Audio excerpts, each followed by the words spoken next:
ગુજરાતમાં કોંગ્રેસને બેઠી કરવા રાહુલ ગાંધીને લઈ દેશ નેતાઓ હાલ એક્ટિવ થઈ જશે। 8-9 એપ્રિલ રાષ્ટ્રીય અધિવેશન અને 15-16 એપ્રિલે સુજન સંગઠન અભિયાનનો પ્રારંભ કરાવ્યા બાદ પ્રભારી વાસનિક અમદાવાદ આવ્યા છે। કોંગ્રેસના રાષ્ટ્રીય મહામંત્રી અને સંગઠન પ્રભારી મુકુલ વાસનિક પોલિટિકલ એફર્ટ્સ કમિટીની સાથે મીટિંગ યોજી હતી, જેમાં વિસાવદર અને કડી વિધાનસભાની પેટા ચૂંટણી એકલા હાથે લડવાનો નિર્ણય કરવામાં આવ્યો છે। રાહુલ ગાંધીએ માર્ચ અને એપ્રિલમાં ગુજરાતની એક બાદ એક 3 મુલાકાતો લીધી છે। હવે તે ગુજરાતને લઈ ગંભીર છે, જેના ભાગરૂપે દિલ્હીની જેમ ગુજરાતમાં પણ આપ સાથે ગઠબંધન કર્યા વિના એકલા હાથે ચૂંટણી લડવાની છે। આમ વિધાનસભામાં 2027ની ચૂંટણી પણ કોંગ્રેસને એકલા હાથે લડશે એવો સંકેત આપી દીધો છે। આ કોંગ્રેસ પ્રમુખ શક્તિસિંહ ગોહિલ જણાવ્યું કે અમારા કાર્યકરોના દિલમાં શું છે અને શું આગળ સંગઠનના સંયોજન માટે વિસ્તૃત ચર્ચા કરાઈ છે। ગુજરાતમાં 2 પેટા ચૂંટણી આવી રહી છે, ત્યારે તે અંગે પોલિટિકલ કમિટી એફર્ટ્સ તેના વિશે પણ ચર્ચા થઈ શકે છે। ગઠબંધનનો કેટલો ધર્મ હોય છે? આમ આદમી પાર્ટીએ પોતાની રીતે ઉમેદવાર જાહેર કરી દીધો છે। રાષ્ટ્રીય સ્તરે અમારું ઇન્ડિયન ગઠબંધન અને રહેવાનું છે। બધા જ ઇતિહાસો તપાસ્યા પછી એક સર્વસંમત મત ઉભો થયો હતો કે ગુજરાતના મતદાતાઓ ક્યારેય ત્રીજી પાર્ટીને મત નથી આપતા। અહીંયા ભૂતકાળમાં લેફ્ટ દ્વારા કોશિશ થઈ, અહીંયા ભૂતકાળમાં સમાજવાદી પાર્ટી દ્વારા કોશિશ થઈ, જેમની પોતાની સરકાર હતી શંકરસિંહજી વાઘેલાની, એમણે પોતે પ્રયત્ન કર્યો, પોતાની સરકાર હોવા છતાં માત્ર 4 182માંથી ચૂંટાયા હતા।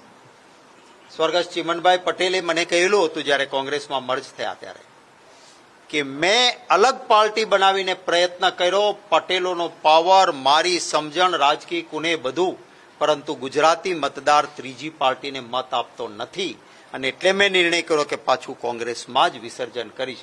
ચાણક્ય કહેવાતા પોલિટિક્સના। એટલે આમ આદમી પાર્ટીને એક હવા ઉભો કરીને 11% મતો તોડીને કોંગ્રેસ પાર્ટીને જબરજસ્ત નુકસાન કર્યું એમણે, પરંતુ ગુજરાતી મતદાતાએ એમ છતાં વધારે મતો તો કોંગ્રેસને જ આપ્યા। મુખ્ય વિરોધ પક્ષ એ કોંગ્રેસ પાર્ટી જ રહી છે। આ સંજોગોમાં વિસ્તૃત ચર્ચાના અંતે ગુજરાતીઓના હિતમાં કોંગ્રેસ પક્ષે નક્કી કર્યું છે કે વિસાવદર અને આ બંને બેઠકો કોંગ્રેસ પક્ષ પોતાના સિમ્બોલ પર મજબૂતીથી જીતવા માટે લડશે।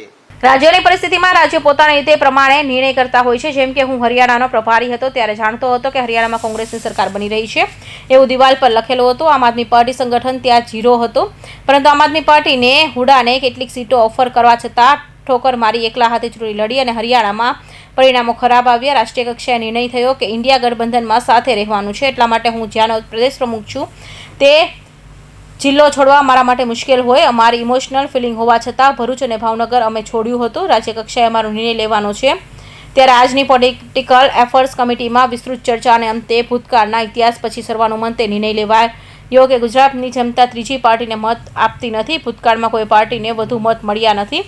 કોંગ્રેસ પાર્ટીને આમ આદમી પાર્ટીને નુકસાન કર્યું છે, પણ જનતાએ કોંગ્રેસને મત આપ્યા છે। વિસાવદર અને કડીની પેટા ચૂંટણી કોંગ્રેસ એકલા હાથે લડશે। કૌશિક પટેલનો report, Hind TV news, Surat.